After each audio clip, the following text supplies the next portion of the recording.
Okay, thank you. My name is Nicolas Parra. I work at a local NGO in Colombia called Climalab. It's a first like climate NGO, but now we are working with the peace agreement implementation we are facing right now in Colombia. So we have a very nice project called Sowing Economies that we will be sharing this morning. Thank you, Nicholas. And we have two colleagues joining us online. We were hoping they could be here in person, but because of visa delays, they weren't able to. And I think other colleagues have also experienced this.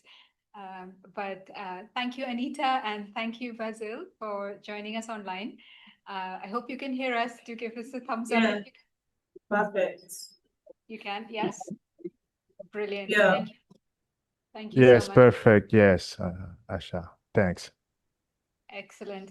Anita, would you like to quickly introduce yourselves, please? Hello, everyone. My name is Anita Conte-Calvo, and I'm from Sierra Leone, working with Green City. Green City is a local NGO that focuses on environmental peace building, agriculture, and women empowerment. Yeah. And I'm currently working on the Women Land for Peace project in Sierra Leone. Thank you, Anita. Basil? Thanks, Asha. Good morning to everyone. And my name is Anthony Basil. And I work as a project officer at Christian Aid in the Haiti team. I bring over 10 years experience in project management. I hold a bachelor degree in development science, and I also complete additional training in leadership, gender, and development, as well humanitarian negotiation. It's a pleasure for me to be with you today, and I will share with you my learn and a project we implement now in Haiti since 2025. Thanks. Thank you so much. And thank you, Karishma and Sierra Leone, for your help with the tech. Is everything good for us to start? Okay, perfect. Perfect. Thank you. We're getting there. So just for colleagues who have just joined us, welcome again. My name is Asha Kurian. I work with Christian Aid. It's a non-profit organization based in the UK, but we have offices in roughly 20 countries around the world, across Latin America and the Caribbean, the Middle East, Asia, and Africa. I work in the policy and advocacy team. I focus on supporting local NGOs, local partners, including Anita, Nicholas, to engage in global spaces, to carry out their policy recommendations and advocacy to the AU or to the OAS or to the UN, for instance. So this is an excellent opportunity. This is our first time to engage in the NPAC space. We have done a lot of work at the crossroads of environment and peace building, and are excited to share some of the experiences we have. But one of the things I wanted to say is that this room design is very intentional.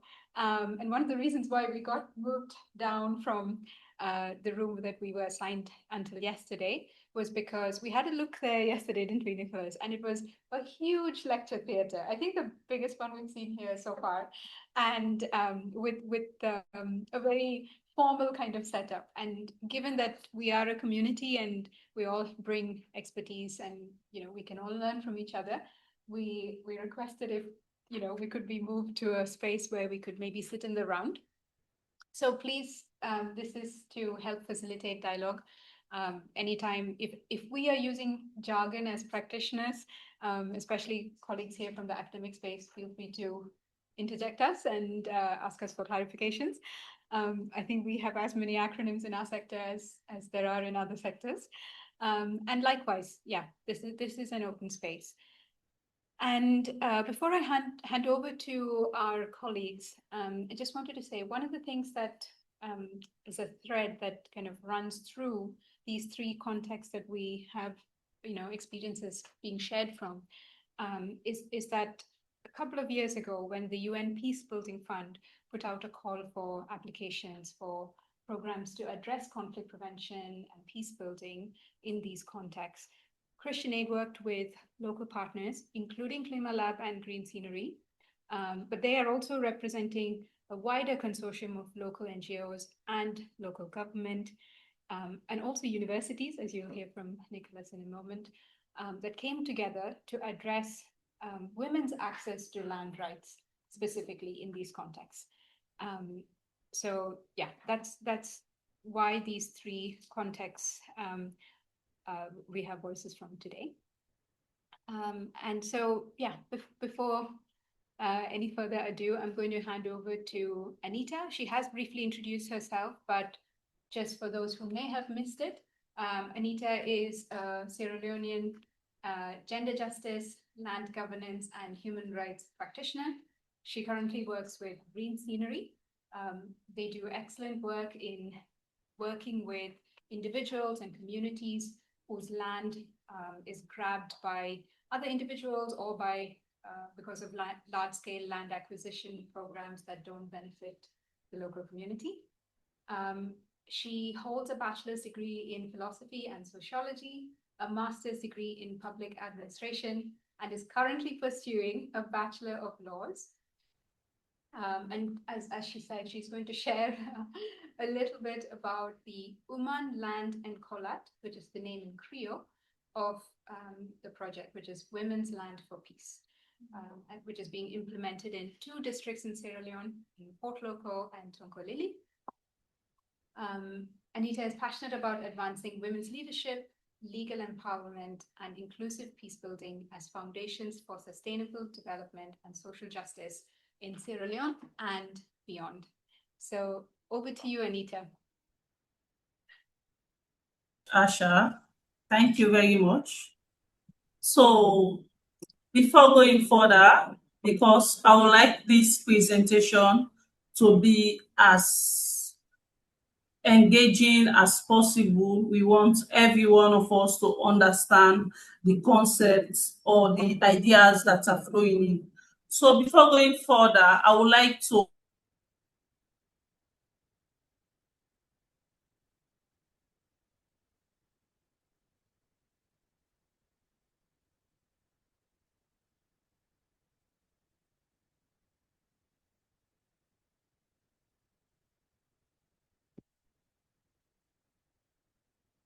Can you still?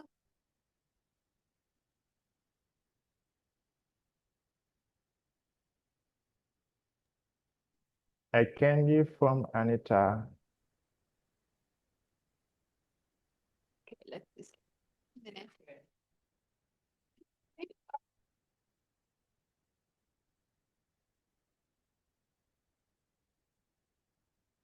Floor to any reflections on the words intersectional and localized, because yeah, maybe we can try and be on the same page about that before we share again from Anita. Any thoughts, any questions?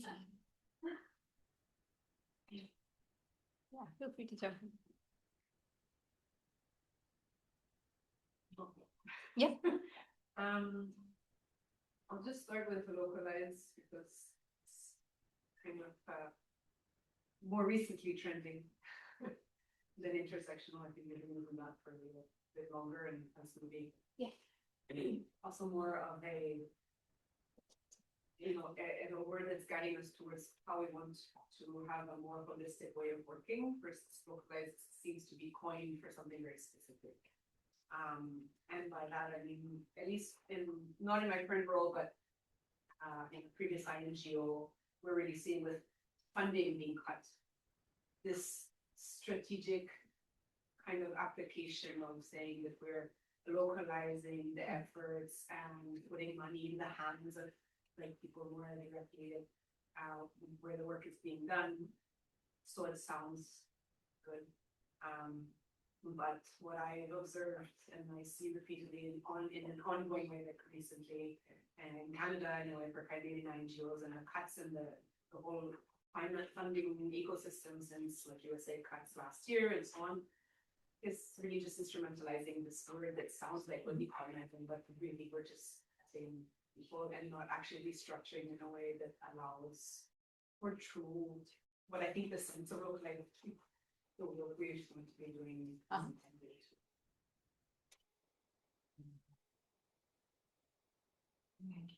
Thank you so much. No, thanks for sharing that observation. Yeah, anybody else wants to jump in? Would you like to turn it off? I did earlier. It's back on again. Would you like us to keep it on? I was just saying that we can't hear very. Just speak into the microphone. Maybe pass it around. Sure. Okay. Basil, I will try my best to summarize what colleagues are sharing here. We're slightly restricted with one small microphone here, but also colleagues are welcome to use this if you're comfortable. Yeah, we can pass it around. Would you like to maybe repeat what you shared?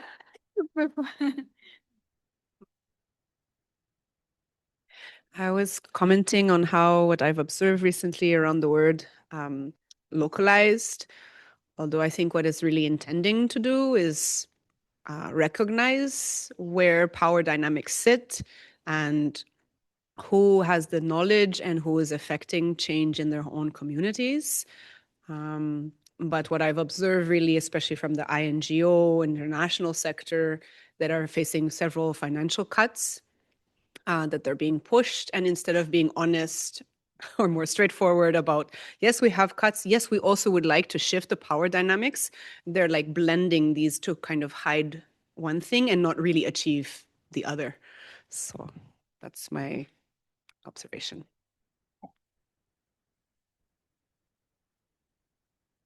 Thank you so much. I think that's a very helpful reflection, because one of the challenges is that we don't have proper accountability in the sector, and we don't have maybe local organizations auditing international organizations. And like you said, there is a power dynamic, and sometimes it is being instrumentalized for funding applications, for instance. So there needs still to be a longer term kind of self-reflection. Hope you can hear us. Yeah, longer term kind of truthful progress, I guess, towards localizing. And I think we briefly had Anita with us. And then come back? Yeah, let's do that. But before I move to Basil, maybe let's just take 1 minute maybe to think through intersectional approaches so that we're also on the same page with this. I know colleagues said that maybe that's been a word that's trended a little bit longer in different sectors. Would anyone like to share what? Yeah, thanks. Thank you. And also thank you for doing that, because I've just recently had a training on environmental peace building. And I was just like, yeah, so we're talking about intersectional approaches. And I asked the participants to just share their understanding of intersectionality. And it was obviously completely different, like, because there's, yeah, we can't expect people to be familiar with these concepts. So I guess the basic idea is that there are just different forms of discrimination that are intersecting. So my experience as a white woman is completely different than the experience of a black woman. We are both women, but still there's like another layer of discrimination that comes to that. And I'm just like now lost, like who was the person who came up with the term? Kimberly Crenshaw, thank you, exactly. And she observed that in a court case where there were black women, and the court said like, no, you're like, there's no case with like specific discrimination against you, because like the white women are treated fairly, so it's not a case of women discrimination, and the black men are also fairly treated, so there's no case for that. And that's how she came up with that concept, just saying like there are just specific cases, or like a lot of cases where these forms just intersect. And also, for example, ableism, like things you just can't see. So we also have to be careful, I guess, to not like, judge from the outside what kinds of discrimination one experiences. Is this picking up the sound okay? Yeah, great. Thank you. Anybody else? Any other reflections on intersectionality or localization? Okay. Maybe in the interest of time, Basil, I think, would you be happy to share your journey in Haiti? Would you be able to change the slides? Yeah, thanks, Asha. Good. I can now? Yes, we're just going to get to your slides. There we are. And feel free to say next, and Nicholas here will kindly share change the slide for you. Thank you. Okay, thank you, Asha. And again, good morning to everyone join this session in the fourth International Conference on Environmental Peace Building. As my colleague, the host said, my name is Jean-Tony Basil, and I said before too, it's a pleasure for me to be with you and to share this moment. And I will talk around this project, Family Décapité pour Accès à la Terre à la Paix. It's the Creole title of the project, and the English title is Rural Women as Catalyst for Sustainable Peace over Land in Haiti. Unfortunately, I could not be with you live in Canada, but I'm very honored to participate remotely through this presentation. Next, please. In this presentation, I will cover three main elements. First, an overview of the project and its context. Second, decade changes driven by women, youth, and communities. And third, our vision for sustainability through this project, followed by a brief conclusion. Finally, I will be happy to open the discussion for question, responses, and comments. Next. And before we begin, I would like to recall a guiding idea from CrucialAid. I gave a lecture, and peace building and conflict prevention is a representative representation of our faith in action, recognizing the complex needs of people living in conflicts and responding to the real challenges of building peace with integrity, respect, courage, and hope. For CrucialAid, ending poverty and building peace must go hand in hand. Today, the need for peace building and conflict prevention is becoming even more urgent as global changes evolve and intensify. End of quote. Peace building and conflict prevention are not abstract concepts.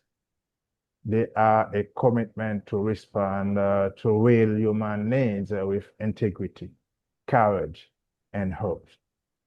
In Haiti, this perspective is particularly relevant as poverty, inequality, and conflicts are deeply interconnected. Building peace and reducing vulnerability must go hand in hand, as said CrucialAid. Next, please. The key message of this presentation is simple but powerful.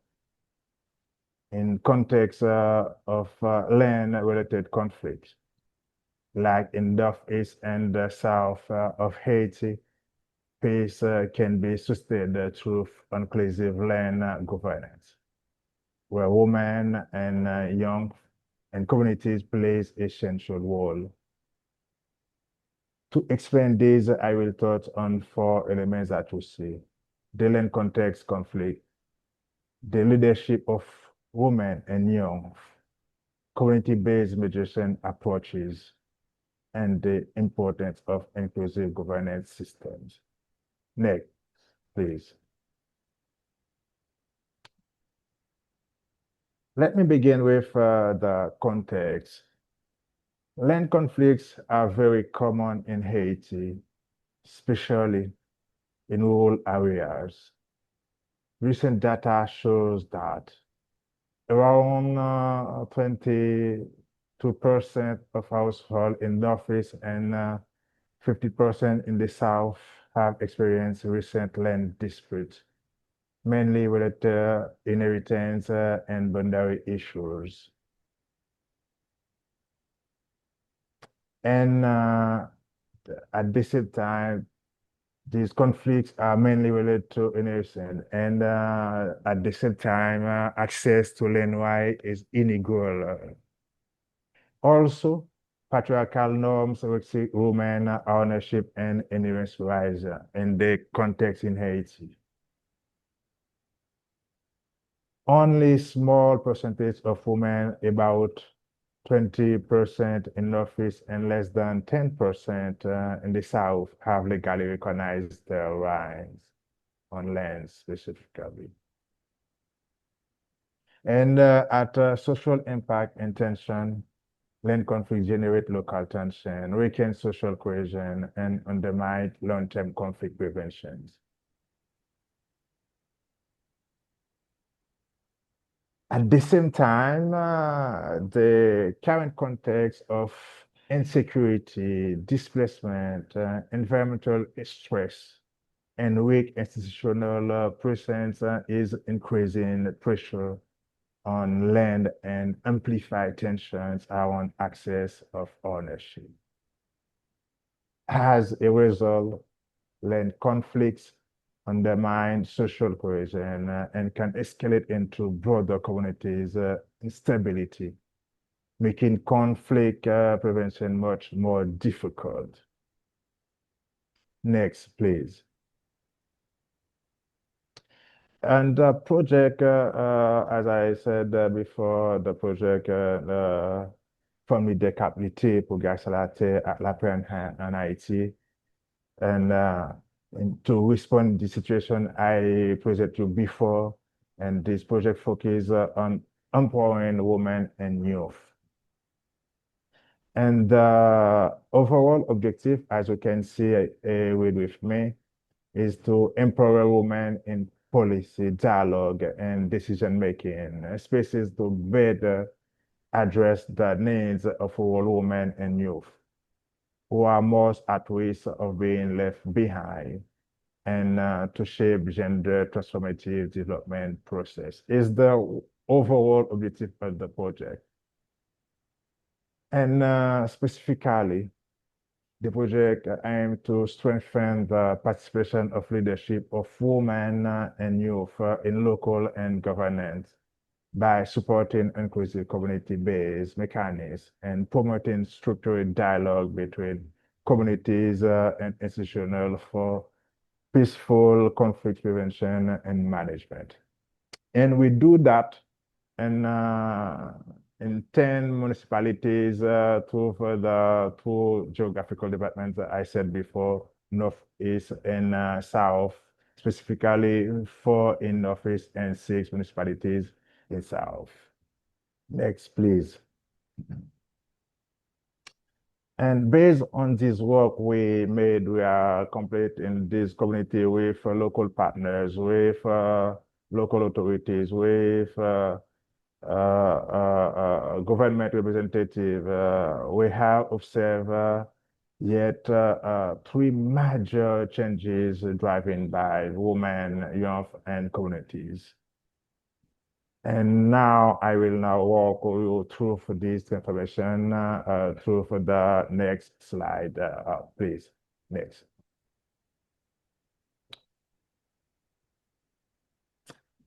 The one change I want to share with you, and you can explore by through this photo, is at level of leadership and inclusive participation under these 3 main points.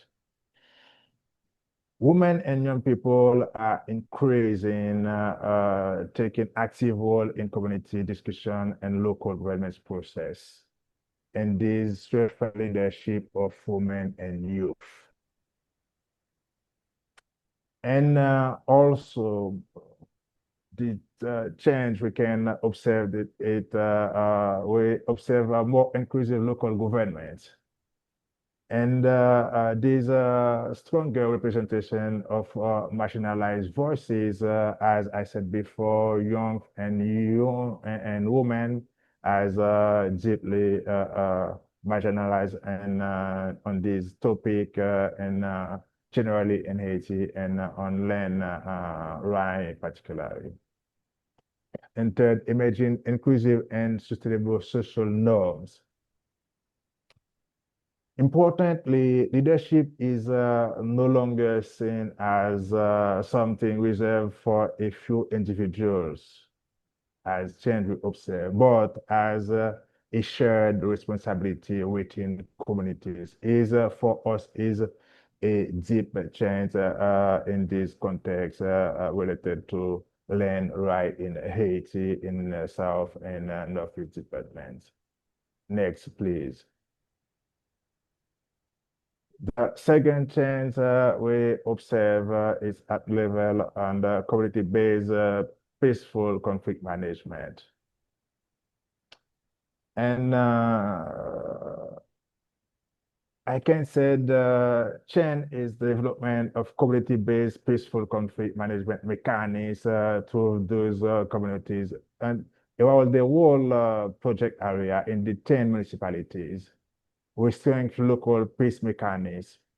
We create space to facilitate dialogue between young and authorities, women and authorities. We also create mechanisms to send feedback, and it's a quick change in the community. Also, active engagement of women and youth. We observe the change in our community through the project action. And another change at the level of the transition towards sustainable, peaceful practice. In the other words, I can say that communities are increasingly able to resolve disputes before they escalate. And we are happy that the project action can create these changes in these communities we work. Next, please. And the third level of change we observe yet and community in this community through the project action is at the level of access to information and land rights advocacy.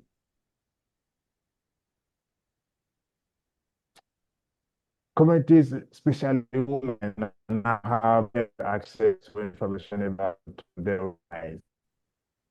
And we improve access to legal information and literacy.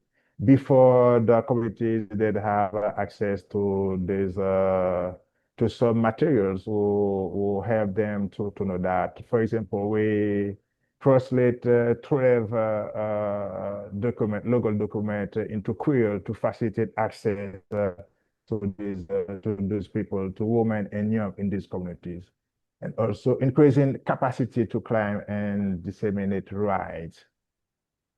And we observe toward more inclusive and equitable land practices. As a result, we are seeing a gradual shift toward more equitable land practice in these communities. This is essential for long-term peace, and because justice and inclusion are key foundation of stability, as you know, as you can experience in your life, in your communities. Next, please. And now I would like to really conclude with our vision for sustainability through this project.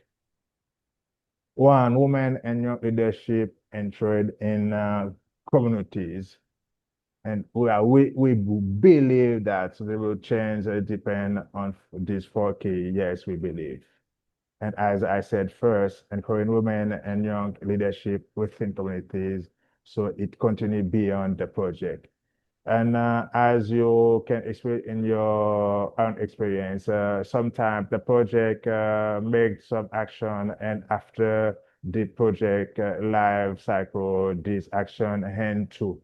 And we believe that this can continue beyond the end of our project. Second, strengthening capacity-based budgeting mechanisms that are trust and locally driven. We create through the project 20 peace committee and also two land collective, and this mechanism will strengthen community with will go through I can say long term and after the project end. And third, improving dialogue between communities and public institutions to bridge gaps and build accountability. Because sometimes the conflicts is take place because the community don't have space to discuss with authorities or to discuss themselves and each other, I can say. And with the project activities, and I said before, this mechanism will help to resolve this problem. And finally, and promoting long-term social transformation toward inclusion and equality. These elements together create the condition for lasting peace. We believe that. And in conclusion, inclusive land governance is not just a technical solution. I would like you to know and keep that. It's a pathway to peace. When women and young are fully included, social cohesion is strengthened. And also we keep governance and also central role of women can play a key role in this in resolution of conflict at local level, and also strengthen social cohesion and sustainable peace when we have a role in deep participation, integration of young and women in the community, also their association. And the experiences from Haiti show that even in fragile contexts, empowering local actors can lead to meaningful and sustainable change. Thank you for your attention. I will be happy to take your question and engage in further discussion. Given that I am joined virtually, I will do my best and to respond and to interact with you in this platform. Thank you very much.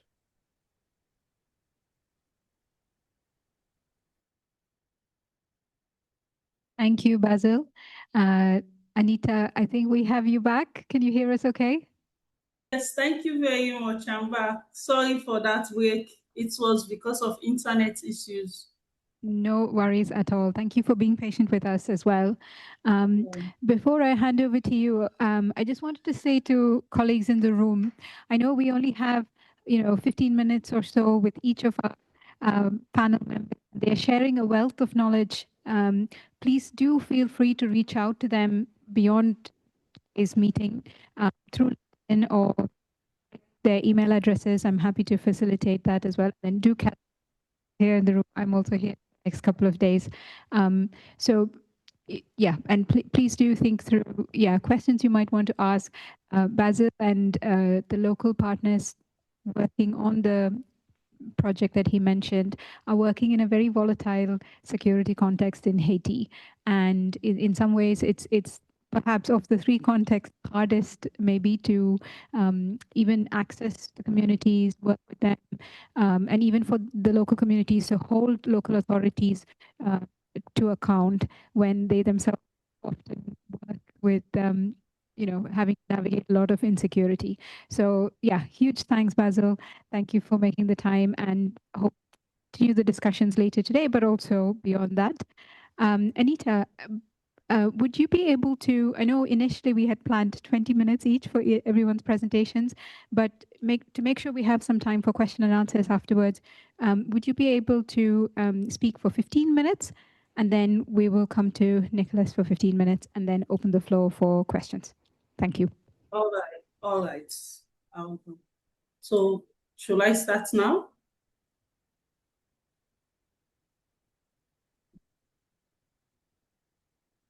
Can you hear me okay? Yes, please. Yes. Feel free to start. Yeah. And I know you said you're not going to rely too much on slides. So Nicholas is happy to just flick through them as you speak. But if there's anything specifically you want us to move to, please do let us know. Yeah. Thanks. Right. So good day, everyone, again. I bring you warm greetings from Sierra Leone. We are thousands of women whose stories of resilience, courage, and leadership are shaping a new approach to peace building in our country. I will be talking on Women's Land for Peace, advancing gender justice in land governance and peace building in Sierra Leone. But before I go in-depthly, I would like to just pose a question to all of you in the room, or just a little bit of a scenario so that I will get your attention. So imagine you are in a community and you are there as a married couple living with your husband, and you have your kids in that community, and you have a land which your husband has been given to your husband, and you are all working on it collectively as a family. Then all of a sudden, your husband is demised, your husband is dead, and is no longer around. And the relative of the late husband, upon his demise, they came and told you should no longer work on that land. And all this while, you've depended on that land for your kids' sustainable growth, for your feeding, everything concerning your upbringing is on that land. What will you do? I hope you get me clearly. Asha, can you please rephrase so everyone will participate, please? Yes. So even though I'm not there. Yeah, I'm happy to walk around with the mic. So yeah, any thoughts? What would you do? How would you feel if you were in that situation where you were forced out of your land after your spouse had passed away, and exists to protect women on land issues, but they pretend as if they do not hear. So in that case, what will you do again? I'm posing the question again to the person that answered. I come back. Yeah. That wasn't the case.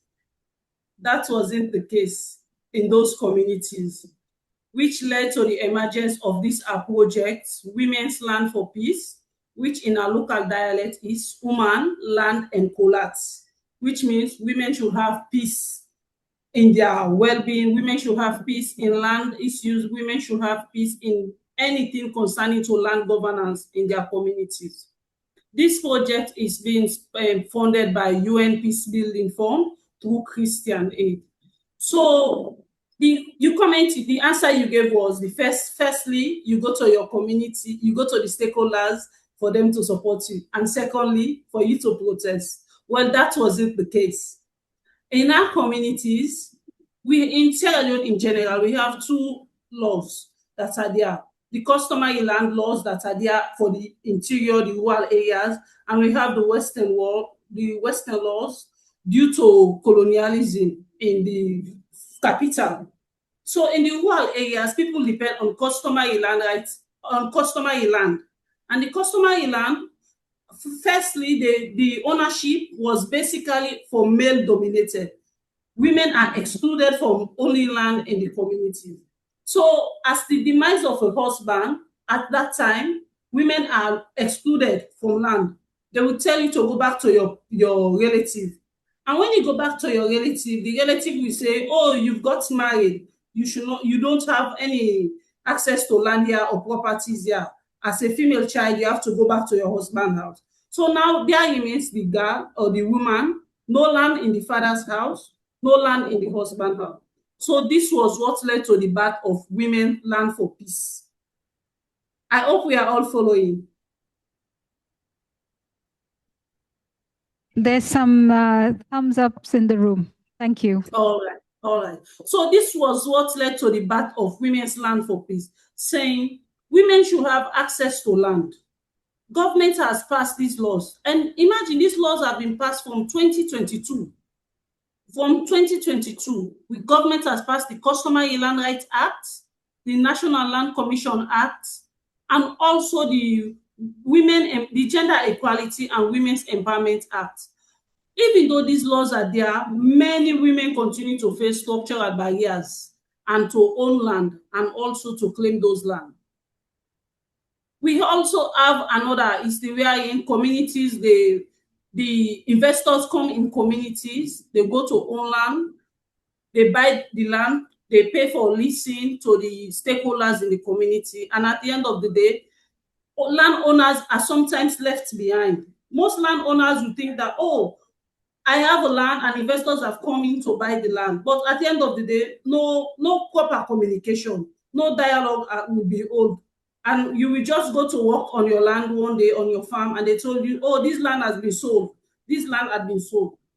So people got marginalized and discriminated leading to in land. For this Women Land for Peace projects, when we started implementation, because since government has passed the law, we thought it on ourselves that these laws are there to protect the women. And they are also there to protect people in those communities. So as organization, what should we do? So the first step we did was to map these women out. We mapped them and formed them into groups. And with this group, we are able to engage them into training. We train these women around the laws. We operate for this project, we operate in 4 districts. Sierra Leone has 14 districts, 16 districts. But we are, because of the limited fund we have, we are only able to operate in 4 districts. So in these 4 districts and in the communities we work, we organize these women into groups. We register them both in the district council and the Ministry of Gender in those communities. And after registration of these women group, we try as best as possible to train them in the laws. Because if you do not understand these laws, there is nothing that can be done. So we train them on the laws. They become educated around the law. They know that women now have the right to own, to use, and control land so that they will not face discrimination. And in order for us to operate fully, we do not work in isolation or also to create any conflict in the communities. Instead, we try to bring up the stakeholders and do dialogue session. From when we started the implementation, we have done 16 dialogue sessions. This dialogue session has helped greatly because when we started, we have resistance from certain chiefs in certain communities. For example, there was this community I was working in Tonkolili district, where the regent chief at that time, the regent chief living there, clearly stated in a meeting that women do not have the same right as men in owning land. Women should have only 30% of land. And that means allocation and distribution of land should not go to women. Women are just there to support.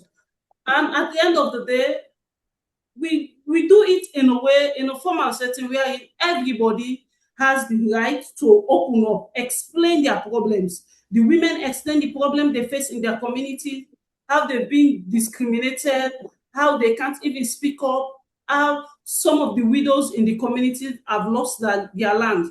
And the stakeholders also speak up. They spoke about giving powers to women and what are their thoughts that they think when women are given powers or when women are allowed to be in their council or in their committees, women tend to be destructive or sometimes annoying, as they claim, they put it.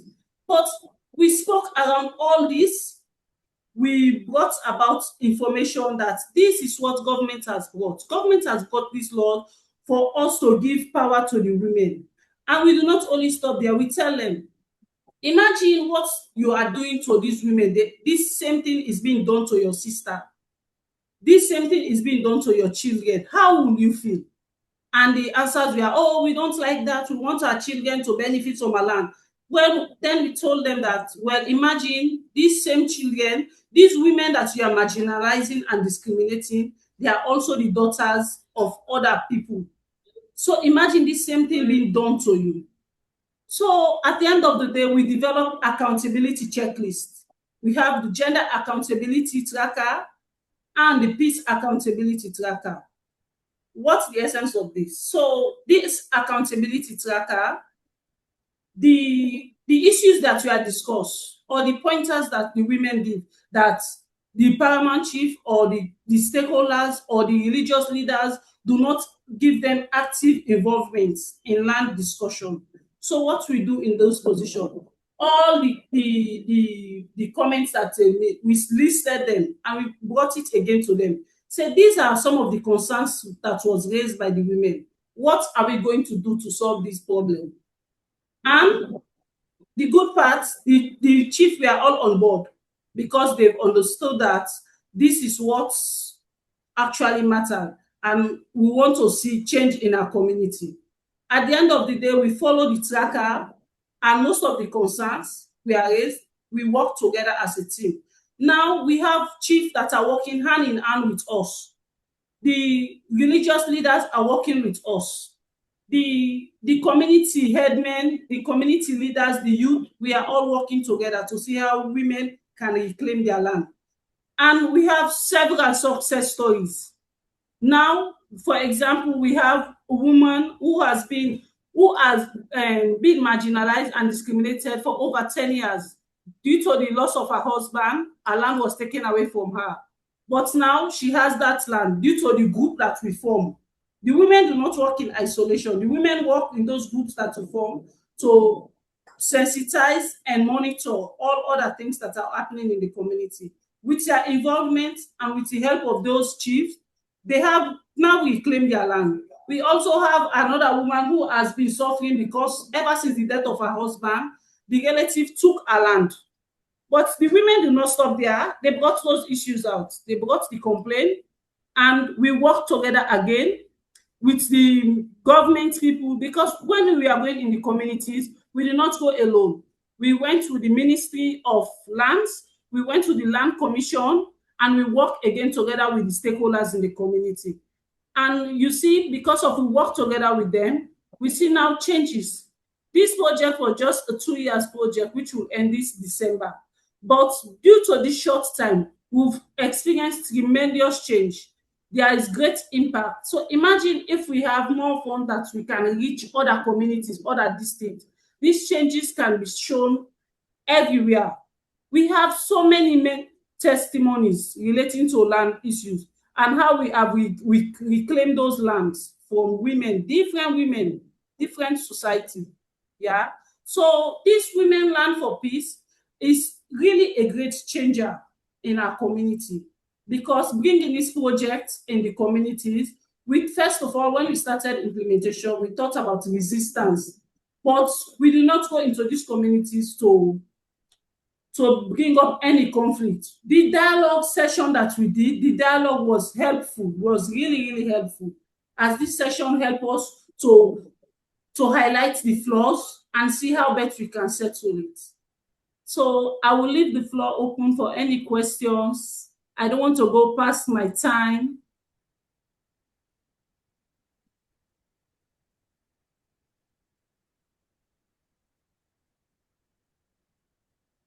Thank you, Anita. We come to questions. I'm going to invite Nicholas to share from Colombia as well. Yeah, thank you for sharing your experience from Sierra Leone. And it's really encouraging to hear, especially the testimonies of change through the sustained advocacy that you're supporting local women to carry out. Over to you, Nicholas. I'll try to be a little bit faster.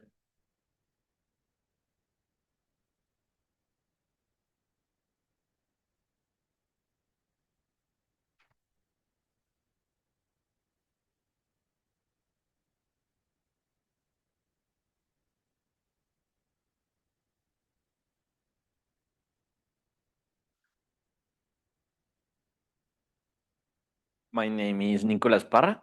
I work at a local NGO in Colombia called Climalab, and we are working with. So here is Colombia. Could be like the first question when I talk about Colombia. Could you imagine or could you localize Colombia in the map? I know you can. I know you can. But the rest of you, I know you can, and I know you can. But the rest of you can kind of have an idea. So Colombia is in South America. We are in the upper part of South America, and Colombia is divided like in 32 departments that are like local regions. We divide our country, and this specific project I will talk to you about is in a region here called Putumayo. Putumayo is here is near Ecuador, Peru, and Brazil are like the three countries near Putumayo. So Climalab, we are a local NGO founded in 2017, promoting firstly like the community empowerment and decision making on climate change initially. But in 2016 in Colombia, we have the signature of the peace agreement. The peace agreement is a process that ends the longest conflict like in any country in the world with a local armed group called the guerrilla FARC, the FARC guerrilla. So in that moment, we understand, of course, climate is like the north and the fight we wanna have, but that peace without the environment, without anything related in our country, couldn't be done. So we kind of mix the two of them, and of course, all the combinations that were done. Rapid to contextualize you in the peace agreement, there are 5 like initial points.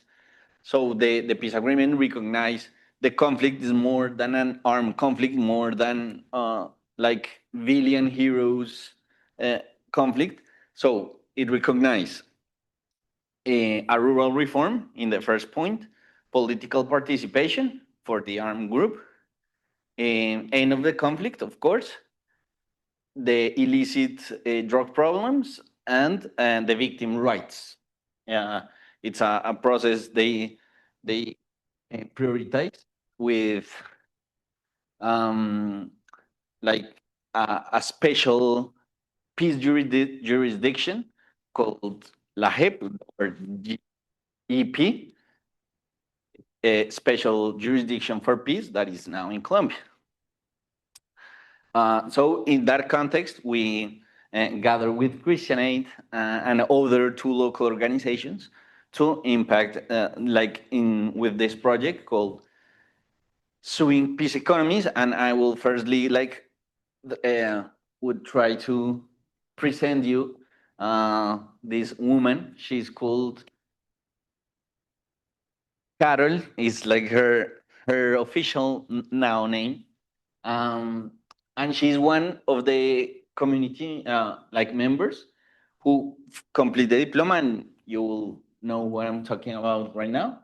But she was from the FARC guerrilla group.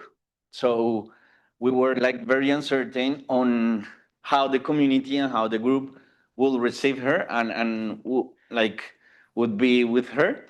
But it was amazing, an amazing experience. And right now, she leads a textile production initiative in which she's her daughter. So her daughter helps her. Her daughter be with her like in every moment and in every space. So it's a very like empowering testimony of her and what we're doing. And what we're doing is, I mean, So first this one, and then we will go back. The project, especially what is search for, is to strengthen the leadership of rural women and youth in indigenous, peasant, and mestizo communities.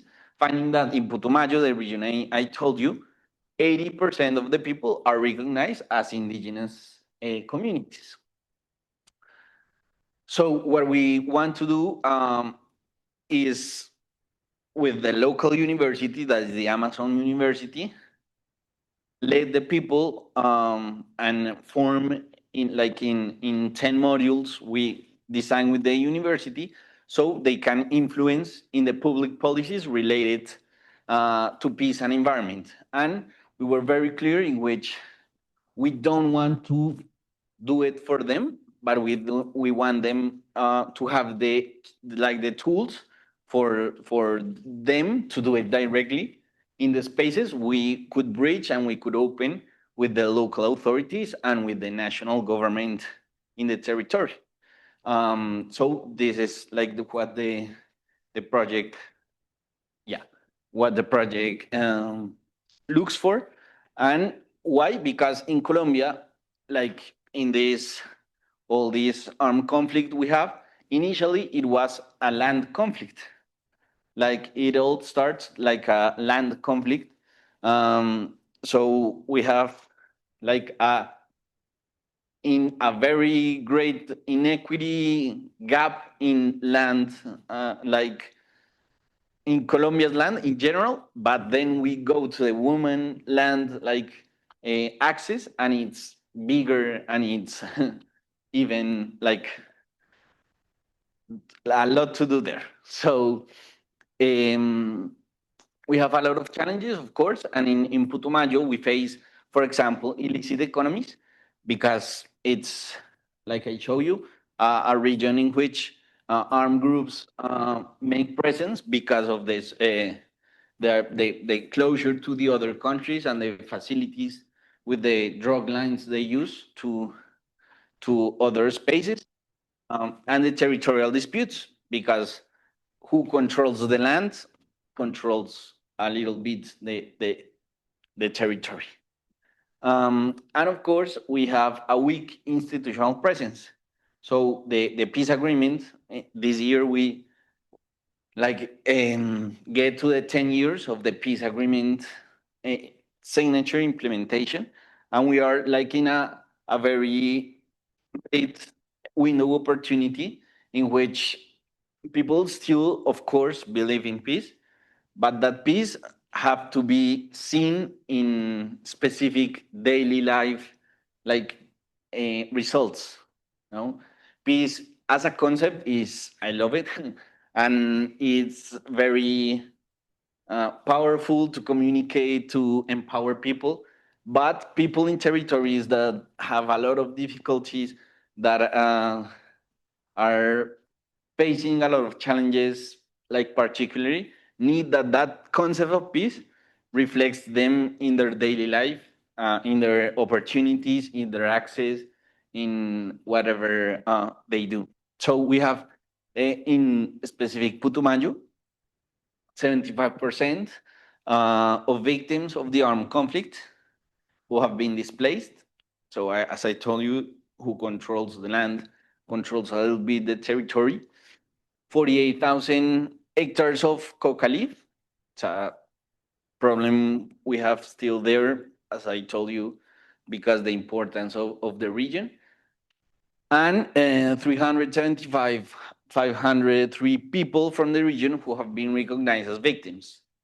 What happened in Colombia is you could have like a lot of victims. Like in general, there are like 8 million people recognized as victims, and we are like a 50 million people country.